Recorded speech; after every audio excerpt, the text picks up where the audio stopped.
The Secret Garden, adapted version of the famous children's novel by Frances Hodgson Burnett.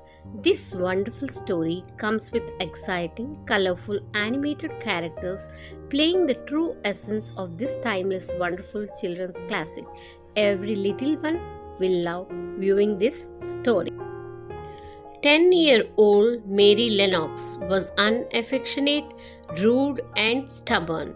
She was born to rich parents in India, but her parents did not care for her. Brought up by the servants, Mary always had her way with them. One morning, the maid who looked after Mary did not come, and Mary was terribly upset. "Why isn't she here?" demanded Mary in her anger.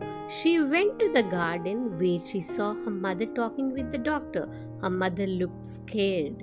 Just then, hearing a terrible cry, her mother and doctor rushed inside the house. Soon, Mary learned that the maid who looked after her had died because of the cholera epidemic. Mary remained unaffected by this news.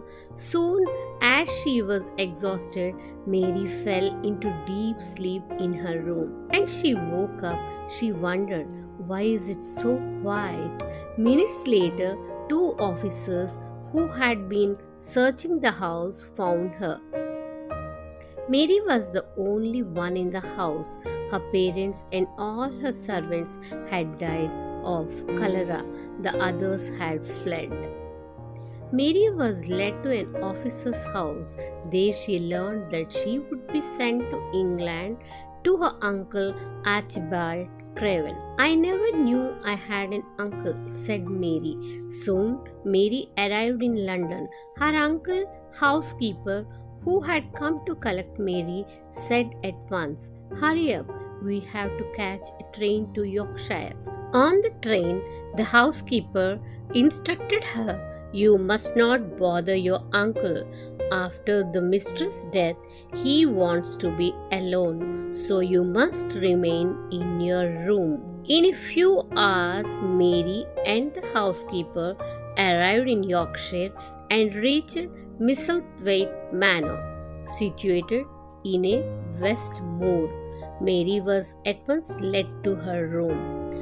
Martha Sorbe, the good-natured housemaid, tried to befriend Mary, but Mary told her, "Don't bother yourself over me." Martha, however, wasn't discouraged. One day, Martha told Mary about her late mistress, Mrs. Craven. "My mistress spent hours planting roses in a private garden. When she died because of an accident, Mr. Craven, filled with grief, locked the garden and buried its key," said Martha. "It seems like something in a book," remembered Mary. Somehow, the story had an effect on Mary, and she decided to mend her ways. Each day, Mary behaved properly, and she began to stay outside, walking around the moor. During her walks, she saw the stone walls covered with vines that surrounded the private garden of Mistress Craven. On the moor, Mary also befriended Ben Weatherstaff, the gardener, and a red-breasted robin who was Ben's pet. Mary also learned more about her uncle from the gardener and pitied him. One day, Mary was returning to her room when she heard something crying. "Who was crying?" she asked Martha. "I heard no one," said Martha, but Mary knew that she was lying.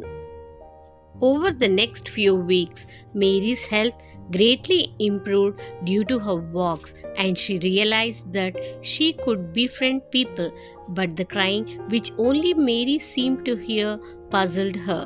Meanwhile, Mary had become certain that the robin lived in the secret garden.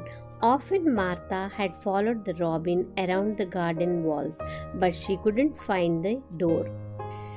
One day, she managed to find an old rusted key, half hidden in freshly turned earth. "Key to the secret garden," said Mary with delight. Later that evening, Martha brought for Mary a skipping rope, a gift from her mother. Next morning, Mary began practicing it around the walled garden with the robin beside her. Suddenly, a gust of wind disturbed the ivy growing on the stone wall, revealing a door.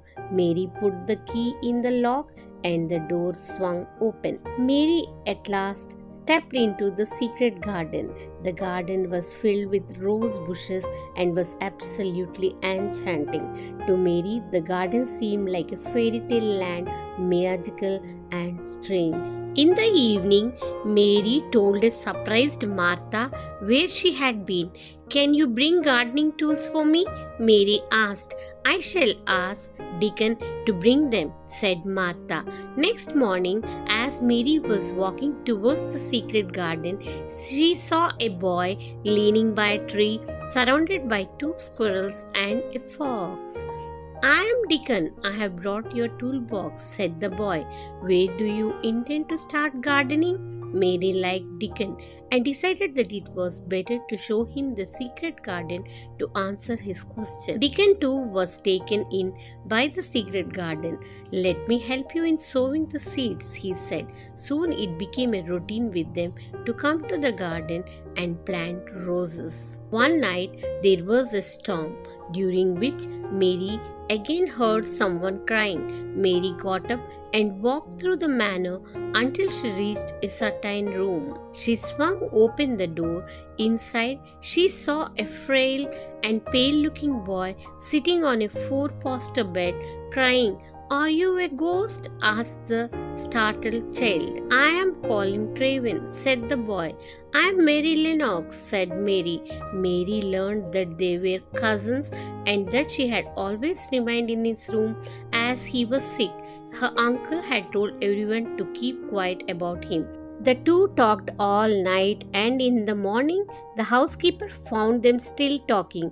She, however, was glad to see Colin in better spirits. When Mary met Deacon in the garden, she mentioned Colin. "I am glad you know. We won't have to lie to you anymore," remarked Deacon. And Colin and Mary started talking each evening. Gradually, Colin learnt about his mother's garden. "I want to go there," he said longingly, "but I am ill. Everyone says that I will die, and I believe it too." "You won't die," said Mary. "Your illness is your imagination." Colin was stunned to hear it, and it transformed him. Soon Deacon too came to meet Colin in his room. Together, Colin, Mary, Deacon planned Colin's visit to the garden. When the doctor heard about the proposed trip, he said, "Colin suggests that you do not overexert yourself." "I will go with Mary and Deacon," said Colin confidently. At last, a few days later, Colin went to the secret garden with Mary and Deacon. He had, however, asked the chief gardener to keep everyone out of the moor, as the children wanted to keep the location of the garden a secret. The sweet smell of flowers and the fragrant fresh air brought happiness to Colin, who had always stayed confined. "I now know that I will not remain ill for long. I will live forever and ever and ever." And indeed, as Colin accompanied his companions each day to the secret garden, he grew stronger and his health improved. But they kept his improved health a secret. Ben, the gardener, and Deacon's mother knew their secret. She also provided the children extra food as their appetites had grown.